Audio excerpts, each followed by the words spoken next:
독일의 대문호 요한 볼프강 폰 괴테는 1786년부터 1788년까지 3년여에 걸쳐 이탈리아 기행을 떠납니다. 그리고 그곳에서 보고 듣고 생각한 바를 일기와 수필 형식을 섞어 책으로 엮어냈죠. 초반부에 보면 그가 트렌토에서 베네치아를 거쳐 피렌체로 나아가면서 쓴 구절 중에 이런 대목이 있습니다. 그는 볼로냐 근처에서 현역 장교로 일하던 친구 한 명을 사귀었는데 괴테가 가끔 조용히 생각에 잠겨 있을 때 한 번은 그가 이렇게 말했다고 합니다. Che pensa? Non deve mai pensare l'uomo, pensando sin vecchia. 이걸 우리말로 옮기면 이런 뜻입니다.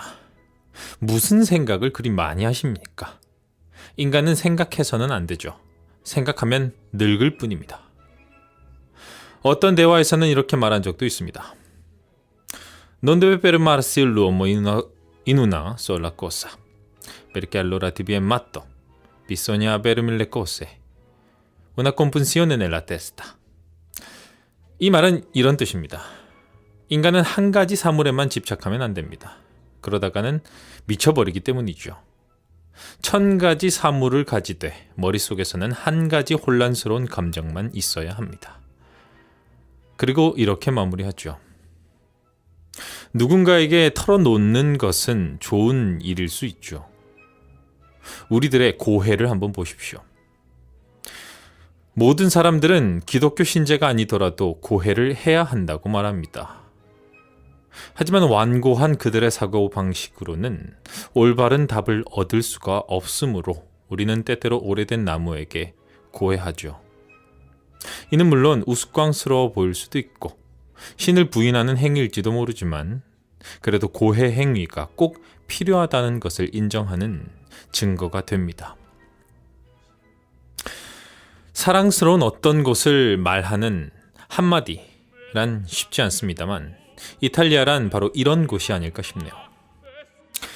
인간의 창의력과 자연의 경이로움이 맞부딪혀 팽팽하게 다투고 그 안에서 승리에 목말라 고민하던 사람들은 모두 떠나고 남겨진 자들은 파스타와 와인으로 축배를 드는 곳, 그리고 남은 갈망은 머리가 아니라 입과 눈으로 남김없이 털어놓는 곳. 안녕하세요. 프로젝트 T의 60번째 시간입니다. 오늘은 다 같이 이탈리아로 한번 떠나보려고 합니다. 저는 차 만드는 남자 정다인입니다.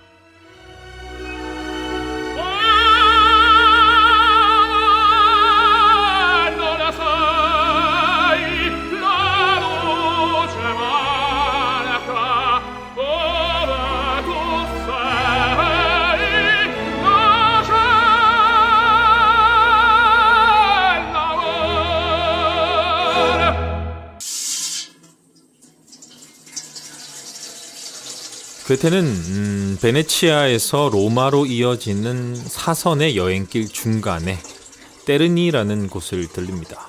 그는 전년도에 지진으로 손상된 어느 동굴 안에 앉아서 글을 썼죠. 이탈리아는 여전히 지각층이 활발하게 움직이는 곳이고요. 테르니 또한 그렇습니다. 하지만 위험이란 언제나 인간에게 위험함과 동시에 즐거움도 선사하죠. 테르니는 정말 멋진 지역에 안락하게 자리 잡아 있습니다. 온통 석회질로 이루어진 산들 사이에서 아름다운 평원이 시작이 되죠.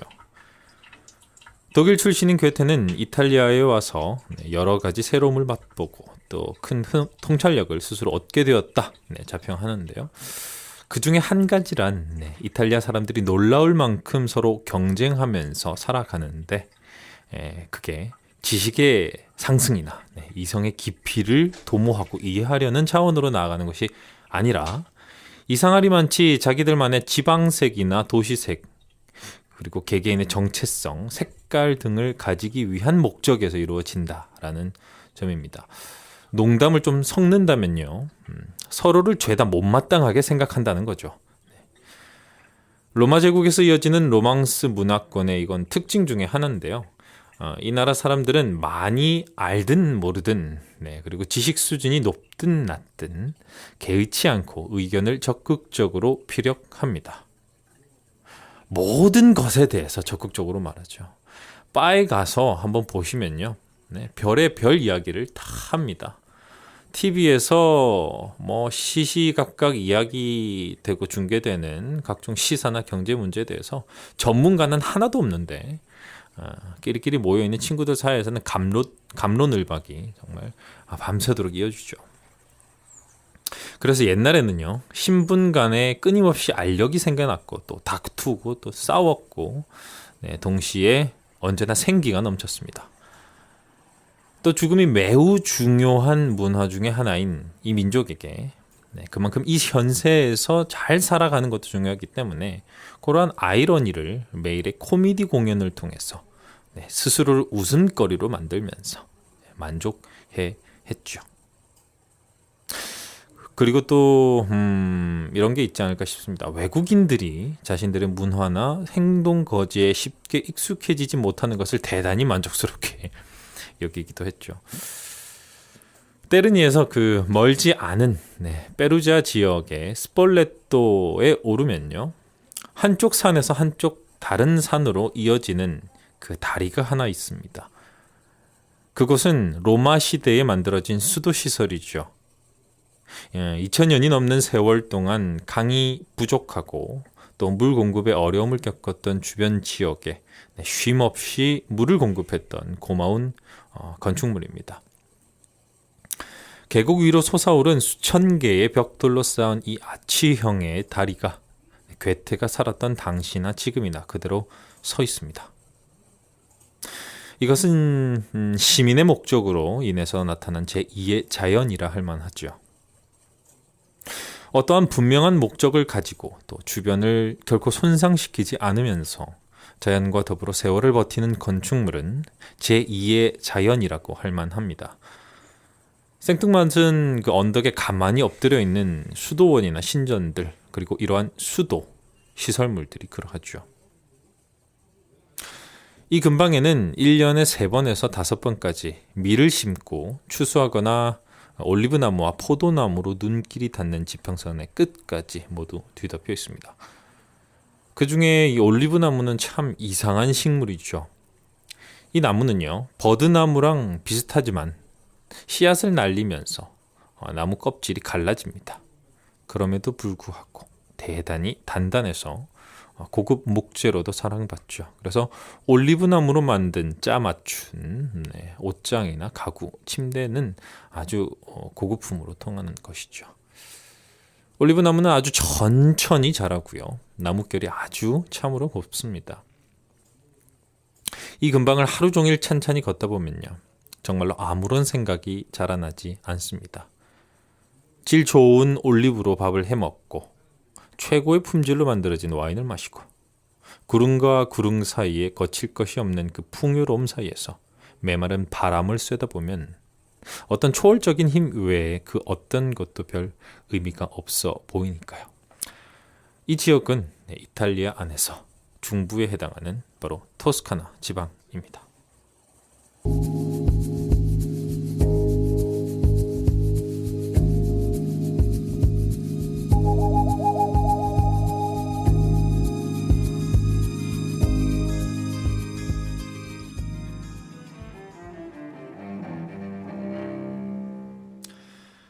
노벨 문학상을 받은 프랑스의 문호 아나톨 프랑스는 피렌체를 여행하고 이렇게 줄여 말했습니다. 피렌체의 언덕들을 창조한 신은 예술가였다. 아니다. 그는 보석세공인이었고 조판공이었고 조각가였고 주물공이었고 화가였다. 신은 피렌체 출신이었다. 피렌체, 플로렌스, 플로랑시아 등등으로 불리는 이곳, 바로 르네상스의 요람이자 심장이었습니다. 피렌체를 상징하는 두 단어란 바로 자부심과 귀족이죠. 그리 넓지 않은 시가지 안에는요, 중세시대부터 존재했던 탑들과 역사적인 고전 카페들, 넘치는 박물관과 대리석으로 쌓아올린 신들의 이야기까지 자갈길을 따라서 광장을 돌아 빽빽하게 들어차 있습니다. 세상에 수많은 여행지들이 그러하지만 사실 피렌체야말로 아는 만큼 딱 보이는 곳이죠. 볼 것이 너무 많아서 걱정해야만 하는 곳이니까 그렇습니다. 사실 많은 주변 사람들이 묻습니다. 여기 가면 빼먹지 말고 봐야 할 거를 한번 꼽아줬으면 좋겠어. 네. 그런 질문을 들을 때마다 제가 고민을 하지 않을 수 없습니다. 왜냐면요, 우피치 같은 박물관은 말할 것도 없지만 마르젤로 박물관, 산타크로체 교회, 로마와 르네상스 양식이라는 그 두 이질적인 시대를 벽면 한쪽에 표현해 놓았다는 그 산타 마리아 노벨라 교회, 우리나라에서는 화장품으로도 유명하죠. 산타 마리아 노벨라. 네. 또 두오모로 알려진 산타 마리아 데이 피오리 대성당, 시뇨리아 광장과 베키오 궁전, 강을 따라 걷는다면 어디서든 보인다는 그 베키오 다리, 날마다 서지만 그 가치는 흔하지 않은 산 로렌초 시장, 그리고 미켈란젤로 광장에서 보이는 해지는 풍경 같은 것들을 빼놓고 꼽을 수는 없죠. 19세기 성을 개조해 지은 헬베티아 브리스톨 호텔도 좋지만 14세기에 지어진 저택을 수리해서 호텔로 개조한 그 토레디 벨로스구아르도는 17세기에 증축한 탑 건물 꼭대기에 스위트룸이 있어서 또 유명하죠. 이탈리아의 국민 시성이라는 그 단테 알레기에리가 바로 여기에서 묵었습니다. 피렌체를 말하자면 끝도 없지만 이탈리아에서 제가 가장 사랑하는 곳이 바로 피렌체를 주도로 삼아 주변으로 끝없이 넓게 펼쳐진 바로 토스카나 지방입니다. 오페라의 황제 푸치니가 자신의 영감의 원천으로 생각했던 도시 루카는 보존 상태가 거의 완벽에 가까운 르네상스 성벽으로도 유명하지만 생각보다 대규모 관광객들이 피해가는 곳 중 하나라는 사실을 많은 이들이 모르는 것 같습니다. 저는 개인적으로 최대한 적은 관광객들이 드는 보석 같은 곳들을 찾아다니는 취미가 있는데 바로 토스카나의 수많은 그러한 보물 중에 하나도 바로 이곳이죠. 다만 토스카나를 상징하는 그 유명한 구름과 언덕길이 빠져 있다는 점에서 아쉬울 수도 있지만 오히려 평평하기 때문에 자전거를 빌려서 오래된 자갈길과 골동품을 파는 멋진 상점, 레스토랑으로 대부분 쓰이는 그 오랜 성들이나 저택들을 빠짐없이 돌아보기에 좋고요. 또 성 밖으로 나가서 사진을 찍고 피크닉을 즐기기에도 굉장히 사랑스러운 곳입니다. 이탈리아에서 두오모란 대성당을 의미하죠. 이곳의 두오모는 11세기에 지어졌는데요.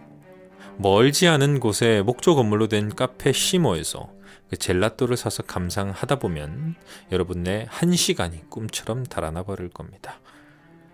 푸치니도 바로 이 카페에서 죽치고 앉아 시간을 보내기를 좋아했다고 합니다. 토스카나 지방 스타일의 음식은 다줄리오라는 레스토랑에서 해결하지 않으면 대대손손 후회한다라고 소문이 자자한데요. 저희 추천은 그 다줄리오에서 점심을 드시고 자전거를 빌려서 5-6km 정도를 찬찬히 한번 달려보는 것입니다. 오크나무의 그늘이 만들어내는 그 끝없이 이어진 들판길을 지나서 성벽까지 한번 가보는 것이죠. 루카의 매력은 그 정점은 바로 올리브나무입니다. 첸트로 스토리코, 즉 구시가지 밖의 풍경을 감상하고 세계에서 가장 훌륭한 품질의 올리브 오일을 몇 병 사시면 올해 여러분이 보내셨던 365일의 시간 중 가장 보람찬 하루가 되지 않을까 싶네요. 루카에서 피렌체를 거쳐 내려가는 사선 방향의 끝에 피엔자라는 도시가 있습니다. 이곳에 도달하기 위해서는 그 유명한 키안티 지역을 거칠 수밖에 없는데요. 이미 여러분은 하루면 당도했을 이 거리에 일주일은 벌써 소모해버렸을지도 모르겠습니다. 그리고 면세 통과 가능한 병의 개수를 한참이나 초과해버려서 이 많이 저질러버린 와인병들을 어찌해야 할지 고민하고 계시겠죠. 바로 그 길의 끝에 르네상스 시대 교황 피우스 2세가 꿈꾸었던 완벽한 계획 도시가 서 있습니다. 교황의 여름 휴양지로 이용될, 그리고 이탈리아의 자랑 르네상스의 정점을 구현한 도시를 만들 그런 계획을 세웠다고 합니다. 물론 그 와중에 돈이 바닥나고요. 교황은 세상을 떠났습니다만 남겨진 것은 이 르네상스의 절정까지는 아닐지라도 르네상스의 진주 정도 건질 수 있게 됐죠. 피렌체의 시내 중심가는요, 수백 년 동안 거의 손상을 입지 않고 보존되어 있습니다. 프랑코 제피렐리 감독은 1968년 로미오와 줄리엣을 찍기 위해서 장소를 물색하고 있었는데요. 작품의 배경인 베로나가 유력할 것이다 라는 대부분의 기대를 뒤엎고 바로 이곳이 선택되었죠. 왜냐하면 피렌체는요, 무대를 설치할 필요가 없기 때문입니다. 길거리에 돌멩이 하나까지 이미 완벽하게 제자리에 놓여있는 그런 곳이기 때문이죠. 이곳에 작고 소박한 성당, 그 뒤편으로 가시면 토스카나의 그림 같은 풍경이 펼쳐집니다. 목가적이다라는 이 단어가 늘 궁금하셨던 분이라면 바로 여기에서 그 해답을 찾으실 수 있을 겁니다. 그리고 그러한 풍경을 객실에서도 24시간 감상하고 싶으시다면 도시 안에 자리 잡은 유일한 호텔이죠. 일 치오스트로 디 피엔자에 한번 가보시면 어떨까 싶습니다. 15세기 프란시스코 수도원을 개조해서 만든 호텔에서 그 그림 같은 풍경으로 아침부터 저녁까지 식사하고 쉬고 산책할 수도 있기 때문이죠. 할 이야기도 많고 머릿속에 나만을 위한 그림, 이야기를 한번 그려보기 위한 소재도 무궁무진한 곳이 바로 이탈리아가 아닐까 싶습니다. 괴테가 만났다는 그 장교 친구의 말이 다시 생각이 나네요. 무슨 생각을 그리 많이 하십니까? 인간은 생각해서는 안 됩니다. 생각하면 늙을 뿐이죠. 인간은 한 가지 사물에만 집착하면 안 됩니다. 그러다간 미쳐버리기 때문이죠. 1000가지 사물을 가지되 머릿속에선 한 가지 혼란스러운 감정만 있어야 합니다. 1000가지 사물을 가지되 머릿속에는 오직 한 가지 혼란스러움만 남겨야 한다는 생각. 우리는 동시에 처리해야 할 수십 가지 일들에 둘러싸여서 살아가죠. 그것들을 차마 다 소화하지를 못해서 한 번에 하나씩 차근차근 해결해 나아가자 결심을 하지만 도무지 환경이 그걸 도와주지 않는다면서 또 푸념하곤 합니다. 그 사건 하나하나는 단순할지 몰라도 모이고 뭉쳐서 여럿이 되면 각각에는 없던 그 혼란스러움과 복잡함이 자라나기 마련입니다. 이탈리아는 이러한 고민을 크게 걱정하지 않아 보입니다. 왜냐하면 그들에게는 언제나 우선순위가 있기 때문이죠. 그리고 우리가 아무리 중요하다고 생각해서 버리기 어려웠던 것들도 그들은 순위에서 벗어났다면 과감히 내던져 버리곤 합니다. 이것도 포기할 수가 없고 저것도 포기할 수가 없어서 결국 둘 다 어중간하게 손에 쥔 것도 쥐지 않은 것도 아닌 상태로 살아가는 우리들에게 확실히 생각해 볼 만한 거리가 아닐까 싶네요. 오늘은 여기까지 하겠습니다. 봄과 가을은 자고로 여행 떠나기 가장 좋은 계절이 아닐까 싶습니다. 풍경도 날씨도 아주 아름답고 부담 없지만 무엇보다 비수기라서 가격이 저렴하죠. 물론 직장인 여러분들께는 꿈과 같은 소리겠지만 저는 가끔 떠날 수 없어서 상상하는 여행을 하곤 합니다. 제가 오늘 던져드린 재료들로 각자의 인생에서 그리고 생활 속에서 다양한 그림 그려보셨으면 좋겠습니다. 여기까지 저는 차 마시는 남자 정다인이었습니다. 다음 주에 뵐게요. 감사합니다.